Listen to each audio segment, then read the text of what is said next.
যার কোনো ডেফিনেশন নাই তার নাম এনআরআই। কেন বলছি আলোচনা করছি এক্ষুনি।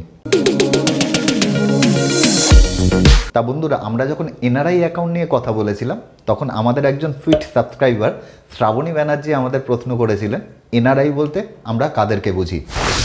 তা আমাদের অনেকেরই ধারণা আছে যে যারা ভারতে থাকে না, বিদেশে থাকে, তাদেরকেই এনআরআই বলে। এটা কিন্তু আইনের চোখে পুরোপুরি এরকমভাবে ঠিক না। তার জন্য সবাইকে রিকোয়েস্ট করব ভিডিওটা স্কিপ না করে পুরোটা দেখো, নাহলে কিন্তু কিচ্ছু বোঝা যাবে না। ব্যাপারটা একটু কমপ্লিকেটিভ। যাই হোক, ভারতবর্ষের দুটো অ্যাক্টে কিন্তু এনআরআই এর ডেফিনেশন দেওয়া আছে। এক নম্বর হলো ফেমা অ্যাক্ট 1999 অর্থাৎ ফরেন এক্সচেঞ্জ ম্যানেজমেন্ট অ্যাক্ট, আর 2 নম্বর হলো ইনকাম ট্যাক্স অ্যাক্ট 1961।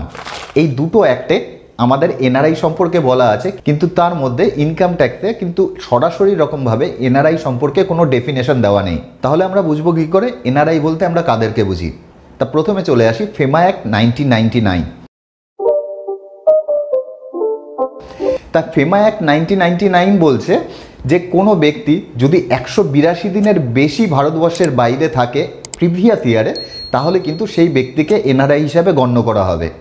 অর্থাৎ তাকে মিনিমাম 183 দিন ভারতবর্ষের বাইরে থাকতে হবে, তাহলে সেই ব্যক্তিকে এনআরআই হিসাবে গণ্য করা হবে। আর 2 নম্বর হলো কেউ যদি বিজনেস অথবা এমপ্লয়মেন্টের জন্য ভারতবর্ষের বাইরে যায়, তাহলে কিন্তু তাকে এনআরআই হিসাবে গণ্য করা হবে। সেক্ষেত্রে সে 183 দিন থাকুক অথবা না থাকুক, তাকে এনআরআই হিসাবে গণ্য করা হবে। তা আমাদের ফেমা অ্যাক্ট কখন কাজে লাগে? আমাদের ফিনান্সিয়াল ট্রানজ্যাকশন অথবা ইনভেস্টমেন্টের ব্যাপার যখনই চলে আসে, তখন কিন্তু আমাদের ফেমা অ্যাক্ট কাজে লাগে। ফেমা অ্যাক্টে আমরা যখন এনআরআই হয়ে যাই, তখন কিন্তু আমাদের প্রথম কাজ যেটি থাকে, আমাদের ব্যাংককে জানানো যে আমরা এনআরআই হয়ে গেছি এবং আমাদের স্ট্যাটাস জানি ব্যাংক সেই অনুযায়ী চেঞ্জ করে নেয়, এবং তখন কিন্তু আমাদের অ্যাকাউন্টও সেই অনুযায়ী ব্যাংক চেঞ্জ করে নেবে। এনআরআইদের অ্যাকাউন্ট নিয়ে আমাদের অলরেডি একটা ডেডিকেটেড ভিডিও আছে, তোমরা চাইলে আই বাটনে আসছে দেখে নিতে পারো। এবং আমাদের যদি কোনো মিউচুয়াল ফান্ড অথবা শেয়ার কেনা থাকে, আমাদের কিন্তু স্ট্যাটাস সেখানেও চেঞ্জ করতে হবে এবং আমাদের ব্রোকারকে জানাতে হবে যে আমাদের স্ট্যাটাস এখন চেঞ্জ হয়ে এনআরআই হয়ে গেছে। তারা কিন্তু সেই অনুযায়ী তাদের পদক্ষেপ নিয়ে থাকবে। এছাড়া আমরা যদি এনআরআই হয়ে যাই ফেমা অ্যাক্টে, তাহলে কিন্তু আমরা কোনো এগ্রিকালচারাল ল্যান্ড ভারতবর্ষে কিনতে পারবো না। এছাড়া কোনো এগ্রিকালচারের সাথে ভারতবর্ষে যুক্ত হতে পারবো না। এছাড়া ভারতবর্ষে কোনো বাড়িও আমরা কিনতে পারবো না। তা ফেমা অ্যাক্ট আমরা মোটামুটি রকমভাবে বুঝে নিলাম যে ফেমা অ্যাক্টে আমরা কখন এনআরআই হচ্ছি। এবার মোস্ট ইম্পর্ট্যান্ট সেটি হলো ইনকাম ট্যাক্স 1961-এ এনআরআই সম্পর্কে কিন্তু ডাইরেক্টলি কোনো ডেফিনেশন দেওয়া নেই। এই ক্ষেত্রে রেসিডেন্ট ইন্ডিয়ান আমরা কাদেরকে বলবো তার ডেফিনেশন দেওয়া আছে।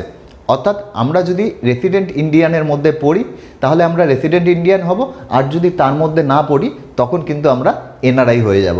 সুতরাং ডাইরেক্টলি এনআরআই এর কোনো ডেফিনেশন না দেওয়া থাকলেও ইনডাইরেক্টলি কিন্তু কারা এনআরআই ইনকাম ট্যাক্স অ্যাক্টে সেটা বলা আছে।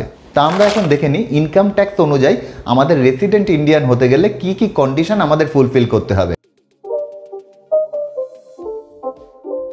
1 নম্বর হলো যে ফিনান্সিয়ালের হিসাব আমরা করছি যে আমরা এনআরআই হচ্ছি কি হচ্ছি না, সেই ফিনান্সিয়াল ইয়ারে আমাদের 182 দিনে ভারতবর্ষে থাকতে হবে। আর 2 নম্বর হলো সেই ফিনান্সিয়াল ইয়ারে তাকে 60 দিন ভারতবর্ষে থাকতে হবে এবং তার আগের 4টি ফিনান্সিয়াল ইয়ার মিলিয়ে তাকে টোটাল 365 দিন ভারতবর্ষে থাকতে হবে।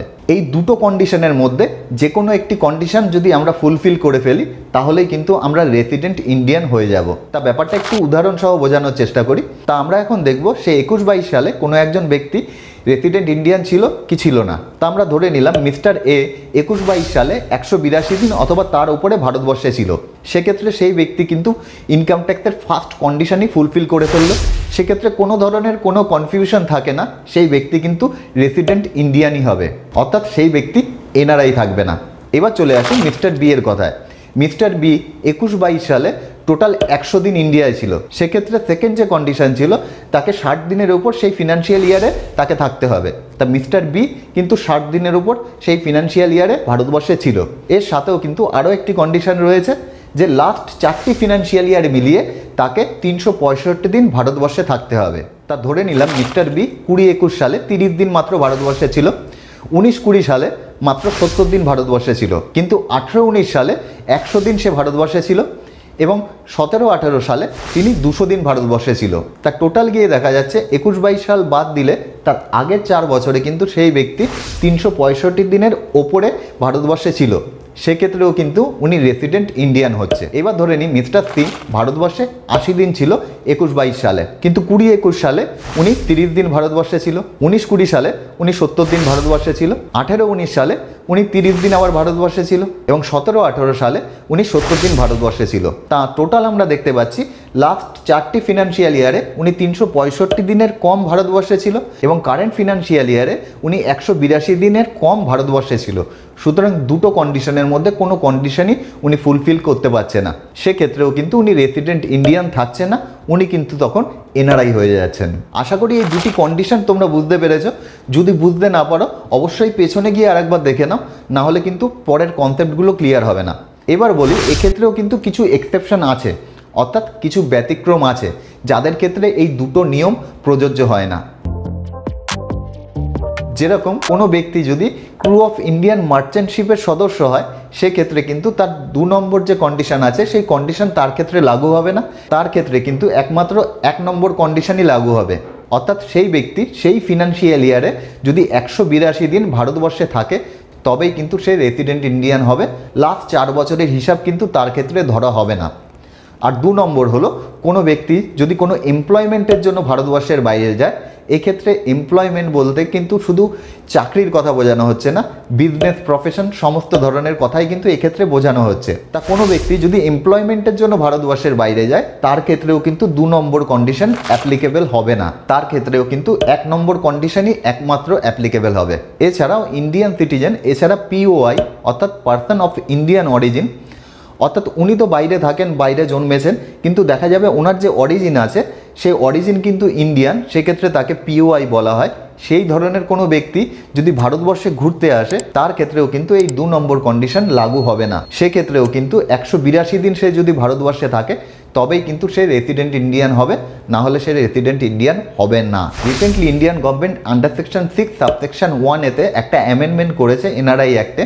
সেটি হলো, কোনো ব্যক্তির ইন্ডিয়া থেকে যদি 15 লাখ টাকার উপর কোনো রিসিভ হয়ে থাকে, এছাড়া ইন্ডিয়া থেকে ইনকাম 15 লাখ টাকার উপরে হয়ে থাকে, এছাড়াও দেখা যেতে পারে সেই ব্যক্তি ভারতবর্ষের বাইরে 15 লাখ টাকা রোজগার করেছে কিন্তু তার বিজনেসের সেট আপ ভারতবর্ষে আছে, এই 3 ধরনের ইনকাম মিলিয়ে তার যদি টোটাল ইনকাম 15 লাখ টাকার উপরে হয় এবং তার যদি ভারতবর্ষের বাইরে সেই টাকার উপর কোনো ধরনের কোনো ট্যাক্স পেমেন্ট করার না থাকে, সেক্ষেত্রে কিন্তু সেই ব্যক্তির রেসিডেন্ট ইন্ডিয়ান হবে। তার কিন্তু কন্ডিশন 1 অথবা কন্ডিশন 2 কোনোটাই ফুলফিল করতে হবে না। এই হলো টোটাল ইনকাম ট্যাক্সে কারা রেসিডেন্ট ইন্ডিয়ান হবে।